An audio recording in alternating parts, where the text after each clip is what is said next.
May bago ng shocks si OKM Racing, and itong nasa harapan natin ngayon ay yung fully adjustable na shocks para sa Yamaha Aerox. Kung familiar kayo dun sa ginagamit kong shocks sa Aerox ko, mapapansin niyo yung tangke niya parang naka 45 degree angle, pero ito ngayon naka-parallel na siya dun sa positioning ng springs. Itong kulay blue na to, bagay to kung kulay blue din yung fairings ng motor mo. Una mong mapapansin dito is yung pagkahiwalay na nung compression tsaka ng rebound.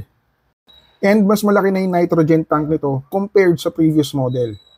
Yung compression adjustment na iwan dito sa taas, and then yung rebound is nasa baba na. And nandyan pa rin yung preload adjustment niya. Kasama sa packaging is yung tools for adjustment and may bushing din siya. Available din itong bagong shocks ni OKM Racing para sa iba-ibang motor kagaya ng Suzuki Raider, ng mga PCX, ADV, NMAX at iba pa.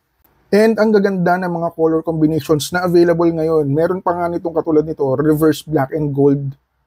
Ito rin mismo yung shocks na ginagamit ng NCY Santal JDO Racing Team na nakakapanalo ng karera. Kaya kung naghahanap ka ng race-proven rear suspension, mag-OKM Racing ka na.